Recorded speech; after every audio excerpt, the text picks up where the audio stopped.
Saudara dan saudariku yang terkasih, Salam, selamat berjumpa dengan Forkat, Forum Katekismus, tempat belajar firman Tuhan berdasarkan Alkitab dengan menggunakan buku Katekismus Gereja Kerasulan Baru. Damai sejahtera Tuhan Yesus Kristus menyertai kita.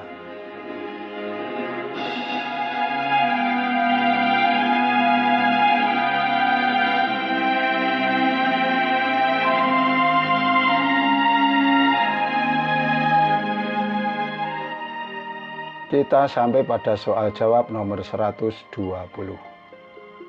Di manakah kita membaca pribadi dan aktivitas Yesus Kristus?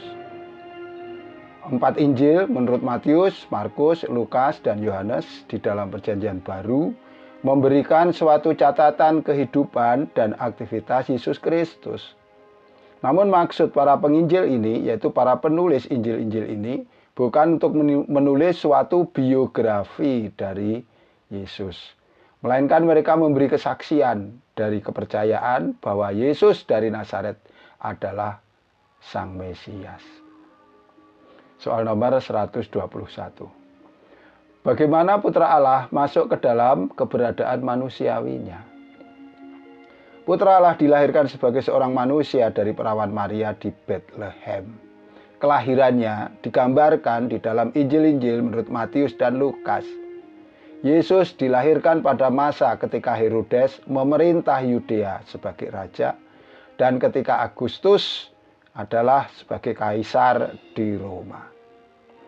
Yesus benar-benar hidup. Dengan demikian, ia adalah seorang tokoh sejarah dunia dan bukan sekadar tokoh dari dunia puisi atau legenda saja. Injil-Injil ini memberi kesaksian tentang kehidupan dan aktivitas Yesus Kristus. Namun sekali lagi dikatakan para penulis Injil tidak menuliskannya sebagaimana para penulis riwayat hidup. Tetapi mereka memberi sebuah kesaksian bahwa Yesus dari Nazaret adalah Mesias yang dinanti-nantikan oleh umat Israel.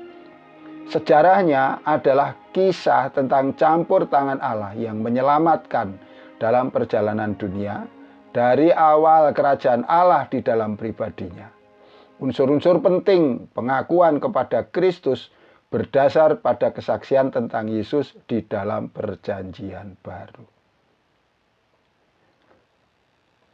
Saudara dan saudariku, sekarang menjadi jelas bagaimana kelahiran Yesus Kristus di muka bumi telah menjadi pengantara antara kehidupan di muka bumi, yaitu manusia yang berdosa dengan Tuhan Sang Pencipta yang Maha Kuasa. Di mana sebelumnya Tuhan dipahami sebagai pribadi yang abstrak, yang tidak bisa disentuh, yang tidak bisa dikenali secara fisik oleh manusia. Kini dia memperkenalkan dirinya, berkenan hadir di tengah-tengah orang berdosa. Kini Yesus telah menjadi bagian dari sejarah. Orang dapat mengenali dia sebagai Tuhan dari sifat-sifatnya, dari kuasa yang disandangnya, dari cara hidupnya, dan juga dari pengajarannya.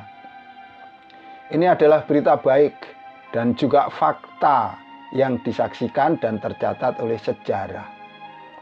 Bagi orang yang percaya, maka cukuplah mereka membaca kesaksian kitab suci. Tetapi bagi orang yang penasaran saja, mereka berusaha mencari dasarnya pada sejarah. Dan memang demikianlah adanya, yaitu fakta-fakta sejarah berjalan seiring dengan kesaksian kitab suci. Oleh karena itu, adalah baik atau hendaklah orang percaya kepada kabar baik, yaitu Injil, yaitu Yesus Kristus. Sebab sesungguhnya sebaik apapun sebuah berita, ia akan bermakna hanya kalau orang mau menerimanya, mau percaya.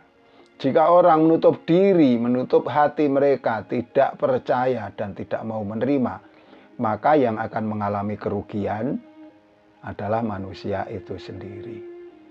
Berbahagialah mereka yang pengharapannya ada di dalam Tuhan, di dalam Sang Putra Allah Tuhan Yesus Kristus. karena merekalah yang memiliki masa depan di dalam Tuhan. Tuhan memberkati kita. Sampai jumpa. Amin.